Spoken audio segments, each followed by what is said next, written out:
Hello everyone, स्वागत है आप सबका इस डेली वोकेबलरी सीरीज की आज की वीडियो में। तो अगर आपको ये वीडियो पसंद है तो इसे लाइक कर दीजिए, शेयर ज़रूर करना जिसके साथ भी आप कर सकते हैं। सब्सक्राइब नहीं किया है चैनल को तो सब्सक्राइब कर लीजिए, बेल आइकन को दबा लीजिए ताकि वीडियो के अपलोड होते ही आपको उसका नोटिफिकेशन आ जाए।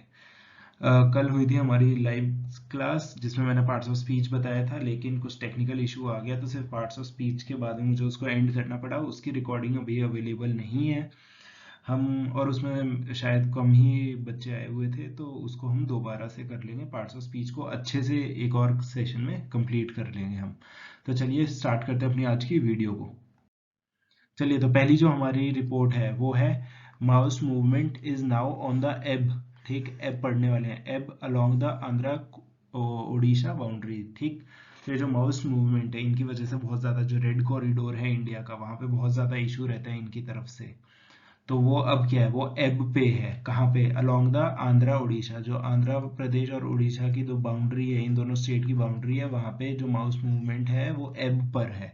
तो हमारे लिए क्या इंपॉर्टेंट हो जाता है कि हम इस वर्ड को सीख लें कि एब का मतलब क्या होता है। काफ़ी यूनिक वर्ड है, अगर कहीं आ गया तो आप लोगों को बहुत ही ज़्यादा एडवांटेज मिलने वाला है। ठीक, तो एब क्या होता है? देखिए, एब है अ पॉइंट। कैसा पॉइंट है ये? डिक्लाइन का, कि यहाँ से चीज़ ख़त्म ही होगी। तो ये जो माउस मूवमेंट है ये अब ख़त्म होने वाली है। कहाँ पे? जो आंध्रा और उड़ीसा की बाउंड्री है वहाँ पे ख़त्म होने वाली है। ठीक, ये एब पे है। इसको आप अगर कहीं पे ऐसे वगैरह भी लिखने वाले हैं, कोई यूपीएससी के मेंस देने वाला है या फिर कोई सीएपीएफ का एग्जाम देने वाला है जिसमें डिस्क्रिप्टिव का पेपर होता है, कुछ स्टूडेंट्स हैं जो एसबीआई पीओ के लिए भी अपीयर होने वाले हैं, तो आप वहाँ पे भी अगर आपको डिस्क्रिप्टिव देना पड़ेगा, जब मेंस देना पड़ेगा, तो वहाँ पे ये वर्ड बहुत ही ज़्यादा काम आने वाला है, क्योंकि अगर आप ये पॉइंट मेंशन करोगे तो इम्पोर्टेंट रहेगा। ठीक, तो इसको आप क्या बोलोगे? A point of decline. ठीक, तो कुछ डिक्लाइन हो रहा है, मतलब कुछ एक्शन हो रहा है। और क्या एक्शन होता है, तो जिन लोगों ने क्लास लगाई थी उनको भी पता होगा, और वैसे भी मेरी इन वीडियोस से भी, जो कैब की वीडियोस है ये देख के भी आपको आइडिया लग गया होगा कि कहीं पे एक्शन हो रहा होता है तो वो क्या होता है हमारा? वो होता है हमारा वर्ब, है ना? वर्ब।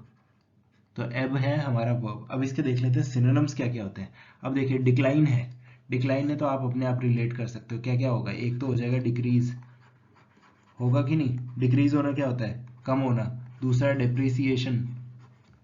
डेप्रिसिएशन वैसे तो करेंसी के लिए या फिर मशीन की वैल्यू के लिए यूज करते हैं, लेकिन डेप्रिसिएशन का भी सिनोनिम होता है एब, और एब का सिनोनिम तो डेप्रिसिएशन है ही है। ठीक, तो दोनों आपको समझ आ गए होंगे, आसान वर्ड्स थे। अब जो नेक्स्ट रिपोर्ट है हमारी, नेक्स्ट रिपोर्ट क्या है? Ukraine issue a profound concern. ठीक, ये इंडिया ने यूएनएससी में बोला है। ठीक, तो यूनाइटेड नेशन सिक्योरिटी काउंसिल में इंडिया ने क्या बोला है कि जो यूक्रेन का इशू है वो हमारे लिए प्रोफाउंड कंसर्न है।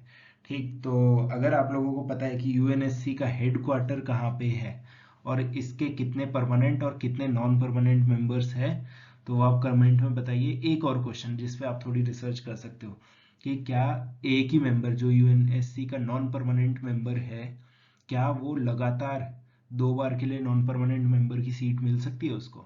अगर आप सर्च भी कर सकते हैं और अगर पता है तो इसे कमेंट सेक्शन में बताइए। तो हम देख लेते हैं जो ये प्रोफाउंड है, PROFOUND। ठीक, तो ये जो वर्ड है प्रोफाउंड, इसका मतलब क्या होता है? देखिए, प्रोफाउंड आप तब बोलोगे जब आप किसी चीज को ना बहुत ज्यादा स्ट्रॉन्ग फील करो, है ना? चलो मैं आपको लिख के बता देता हूँ। इसको होगा फेल्ट, थोड़ा सा गलत हो गया, ये होगा आपका फेल्ट या फिर एक्सपीरियंस्ड। क्या होता है ये?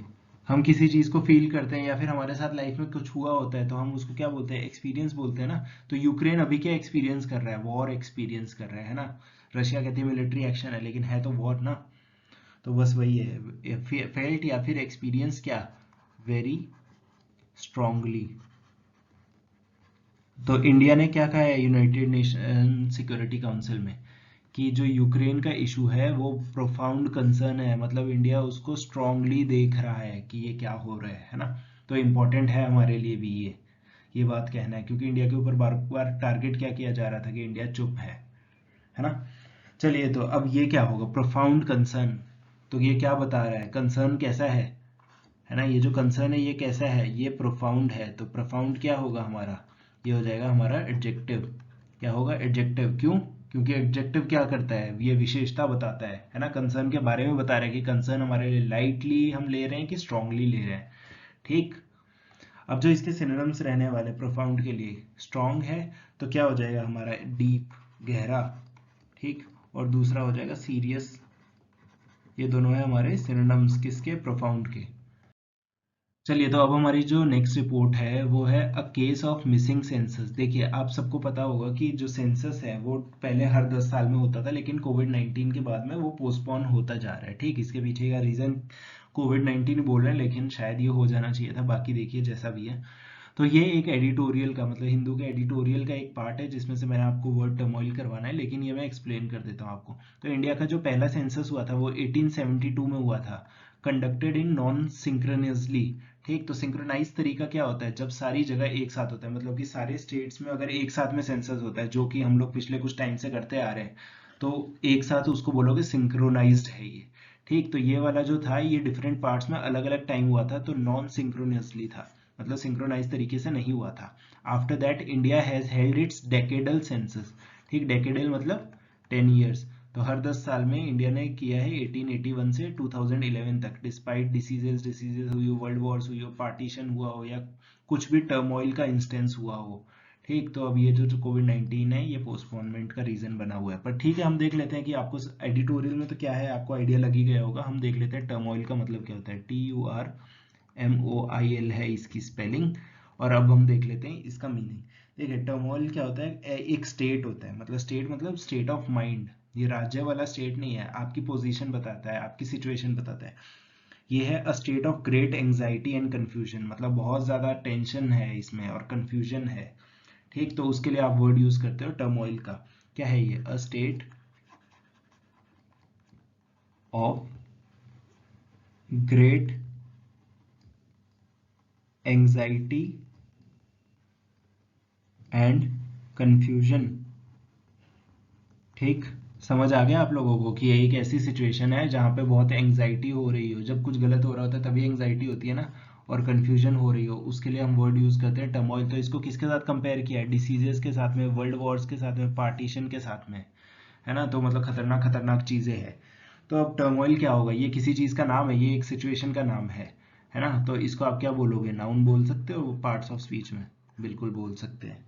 ठीक। तो ये हमारा हो गया नाउन। अब इसके सिनोनिम्स हम देखेंगे क्या होते हैं। देखिए, अगर इतनी प्रॉब्लम है तो प्रॉब्लम को आप क्या बोलोगे? ट्रबल बोलोगे कि नहीं? तो ये हो जाएगा हमारा ट्रबल। और दूसरा डिस्टरबेंस। ठीक। तो ये दोनों थे इसके सिनोनिम्स, दोनों आसान से सिनोनिम्स है। ठीक। किसके सिनोनिम्स है? टर्मोइल के।